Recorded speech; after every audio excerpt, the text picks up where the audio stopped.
প্রশাসনকে বলবো, রাজনৈতিক প্রতিহিংসায় হামলা হবে, রং না দেখে কঠোর ব্যবস্থা নিন, হিংসামুক্ত পরিবেশ তৈরি করুন। রাজ্যের অবনমন থেকে বেরিয়ে আসার সময় এসেছে। ভোটে জয়ের পরেই বার্তা বিজেপির রাজ্য সভাপতি। রবীন্দ্রনাথ অনেকদিন আগেই লিখে গিয়েছিলেন যে রক্ত মাখা অস্ত্র হাতে যত রক্ত আঁখি, শিশুপাঠ্য কাহিনীতে থাকে মুখ ঢাকি। আজকে পশ্চিমবঙ্গের মানুষ সেটাই প্রমাণ করে দিল। আমি আবেদন করছি সমস্ত বিজেপির কর্মীদের কাছে, সতর্ক থাকুন, কারণ বিজেপির ঝান্ডা নিয়ে এর মধ্যেই দিকে দিকে হামলা শুরু হয়েছে। তৃণমূল কংগ্রেস নিজেদের আভ্যন্তরীণ রসায়নে যারা বঞ্চিত অবহেলিত ছিলেন বা যারা ভাগ পাননি, তারা এখন যারা একটু ওপরে আছেন তাদের আক্রমণ করতে নেমে পড়েছে। সর্বত্রই ঘটনা ঘটছে। আমি সমস্ত দলের কর্মীদের কাছে, আমার দলের কর্মীদের কাছে, তৃণমূল কংগ্রেসের কর্মীদের কাছে বলবো, পশ্চিমবঙ্গের যে অবনমন হয়েছিল, যেভাবে মানুষ সারা ভারতবর্ষে আমাদের দিকে তাকিয়ে দেখতো, হাসি ঠাট্টা করত, আজকে তার থেকে বেরিয়ে আসার সময়। হিংসামুক্ত পরিবেশ তৈরি করুন। আর প্রশাসনকে বলবো, কোনো জায়গায় যদি বিচ্যুতি দেখেন, কোনো জায়গায় যদি অহেতুক কারোর উপরে আক্রমণ করা হয় রাজনৈতিক প্রতিহিংসার কারণে, কোনো রং দেখার দরকার নেই, কোনো পতাকা দেখার দরকার নেই, কঠোর ব্যবস্থা নেই। 15 বছর পর ফের একটা রাজনৈতিক পালাবদল হলো পশ্চিমবঙ্গে, কিন্তু রং পরিবর্তনের থেকেও বড় পরিবর্তন দেখা গেল এ রাজ্যের ভোট সংস্কৃতিতে। সম্পূর্ণ হিংসামুক্ত একটা ভোট দেখল রাজ্যবাসী। তাই বিশেষজ্ঞরা বলছেন, ভোটে যেই জিতুক যেই হারুক, ম্যান অফ দ্য ম্যাচ হলো নির্বাচন কমিশন।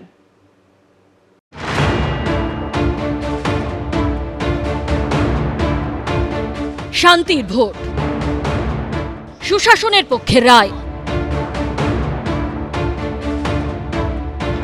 ভোটের ফলাফলে পুরোটাই দুধ, কোনো জল নয়। নজিরবিহীন ভোট দেখল পশ্চিমবঙ্গবাসী, সেই সঙ্গে বেনজির ফলাফলও।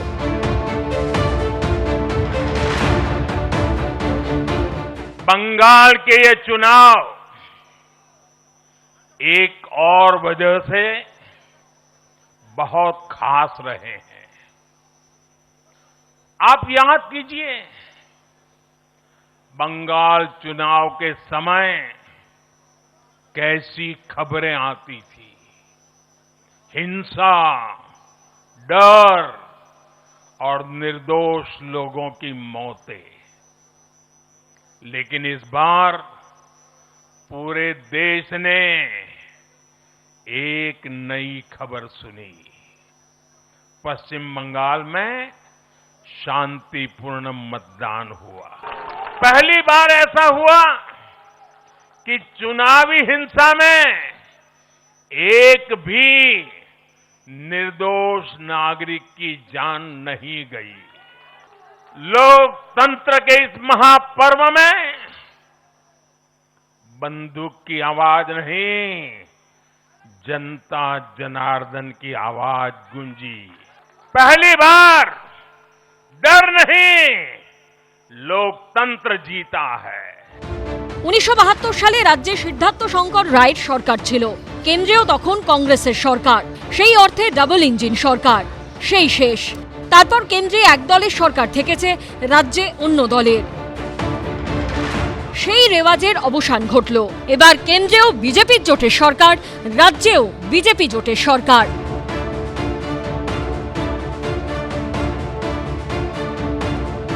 मैं जीत बंगाल की जनता को समर्पित करता हूं। अभी 4 मई की यह शाम भले ही ढल रही हो, लेकिन बंगाल की पावन धरा पर आज एक नया सूर्योदय हुआ है। রিগিং নেই, ছাপ্পা নেই, বুথ জ্যাম নেই, মারপিট নেই, রক্তপাত নেই, প্রাণহানি নেই। এমন ভোট শেষ কবে দেখেছে রাজ্যবাসী? মনে পড়ে না। আর এর পুরো কৃতিত্ব অবশ্যই নির্বাচন কমিশনের। ম্যান অফ দ্য ম্যাচ তারাই। আর সেই সঙ্গে সুপার হিরো অবশ্যই কেন্দ্রীয় বাহিনী। 2 পর্যায়ে ইলেকশন হলো, ইলেকশন পরে কাউন্টিং হচ্ছে। এখন পর্যন্ত কোনো মেজর ঘটনা হয়নি, কোনো যেটা আছে ডেড বডি হয়নি।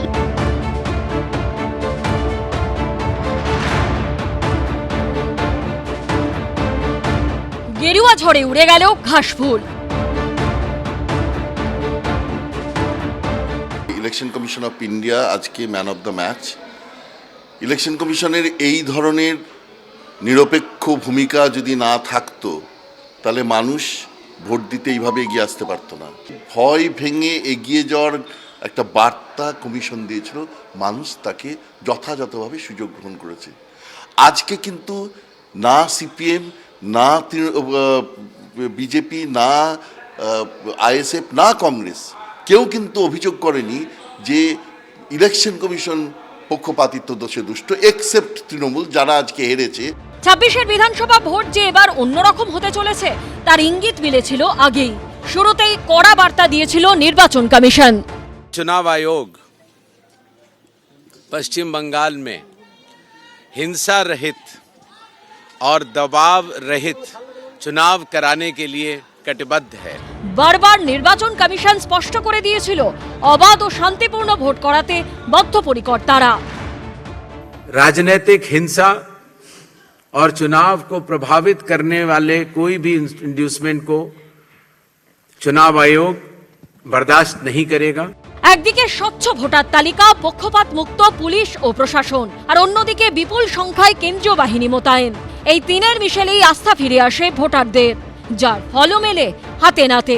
কড়া নিরাপত্তায় শান্তিতে এবং নির্বিঘ্নে ভোট দেন রেকর্ড সংখ্যক মানুষ। ইলেকশন কমিশন এবারে দেখিয়ে দিয়েছে যে পশ্চিমবঙ্গে হিংসামুক্ত ভোট সম্ভব। সামগ্রিকভাবে ডে 1 ইলেকশন যেদিন থেকে অ্যানাউন্স হয়েছে তার আগে এসআইআর প্রক্রিয়ার পরে মানুষের স্বতঃস্ফূর্ত অংশগ্রহণ এবং মানুষ যে ভয়মুক্ত হয়ে ভোট দিতে পেরেছে, আমি বলবো election commission man of the series. যদি আমরা গত 6 মাস দেখি, যে জিতেছে যে হেরেছে মানুষের ভোটে, এখানে কিন্তু কেউ কোনো অভিযোগ করতে পারবে না। কথায় বলে all is well that ends well, অর্থাৎ যার শেষ ভালো তার সব ভালো। তাই হার জিত যে দলেরই হোক না কেন, 26-এর বিধানসভা ভোটে ম্যাচের প্রকৃত সেরা নির্বাচন কমিশন। রুমা পাল ও মনামি রায়ের রিপোর্ট, এবিপি আনন্দ। পশ্চিমবঙ্গে তৃণমূলকে উড়িয়ে দিয়ে 200 পার করল বিজেপি। হোম গ্রাউন্ড ভবানীপুরেই স্বয়ং মমতা বন্দ্যোপাধ্যায়কে হারিয়ে দিলেন শুভেন্দু অধিকারী। সুজিত বসু থেকে ব্রাত্য বসু, শশী পাঁজা থেকে উদয়ন গুহ, চন্দ্রিমা ভট্টাচার্য থেকে রথিন ঘোষ হারলেন মমতা বন্দ্যোপাধ্যায়ের মন্ত্রিসভার 1 ডজনেরও বেশি সদস্য।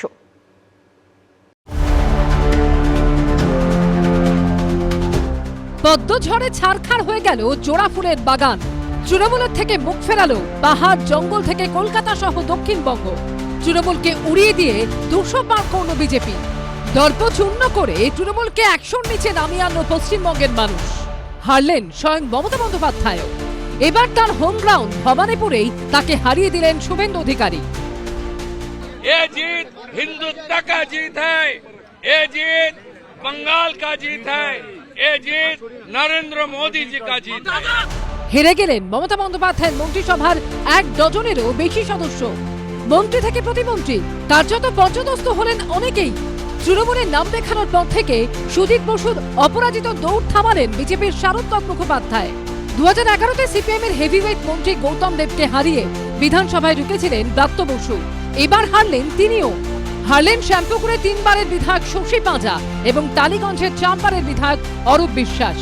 দিনহাটার উদয়ন গুহ রাজনৈতিক ক্যারিয়ারেও নামলো দুর্দিন, তাকেও হারতে হলো বিজেপির কাছে। আমরা মানুষের মন বুঝতে পারিনি, মানে হয়তো আমাদের ব্যর্থতা। লাল থেকে সবুজ, সবুজ থেকে গেরুয়া, 2011-র পরিবর্তনের সময় হেরে গেছিলেন মুখ্যমন্ত্রী বুদ্ধদেব ভট্টাচার্য সহ তার মন্ত্রিসভার একাধিক সদস্য। এবার ঠিক সেভাবেই তৃণমূলের হেভিওয়েটদের হারিয়ে কঠোর বার্তা দিলেন এ রাজ্যের ভোটাররা। বহু জায়গায় মাথায় তুলতে পারলেন না তৃণমূলের হেভিওয়েট মন্ত্রীরা। চন্দ্রিমা ভট্টাচার্য, সিদ্দিকুল্লাহ চৌধুরী, বেচারাম মান্না, স্বপন দেবনাথ, মানুষ ভূঁইয়া থেকে হারলেন 2011 সালে মধ্যমগ্রাম বিধানসভা কেন্দ্রের জন্মলগ্ন থেকে 3 বারের বিধায়ক রথিন ঘোষ। শুধু হেরে নয়, বিজেপির ঝড়ে কার্যত হারিয়ে গেলেন বীরবাহা হাসদা, প্রদীপ মজুমদার, ইন্দ্রনীল সেন, সত্যজিৎ বর্মন, বঙ্কিমচন্দ্র হাজরা, বুলুচিক বনাইক, শ্রীকান্ত মাহাতো ও স্নেহাশিস চক্রবর্তীর মতো প্রাক্তন মন্ত্রীরা। মানুষ একটাকেও দেখতে চায়নি, যে যত বড় মন্ত্রী তার তত বড় হার হয়েছে। মানে লজ্জার কথা, পুরো একটা ফাটা বাঁশের মধ্যে তৃণমূল ছিল, তাসের ঘরের মধ্যে তৃণমূল সরকারটা পড়ে গেল। আমরা বারবার বলতে হবে, ক্ষমতা ক্ষণস্থায়ী, আসল ক্ষমতা জনগণের হাতে। দম্ভ চুরমার করে তৃণমূলের হেভিওয়েটদের যেন সেই বার্তায় দিল পশ্চিমবঙ্গবাসী। এবিপি আনন্দ। এবিপি আনন্দ, এগিয়ে থাকে, এগিয়ে রাখে।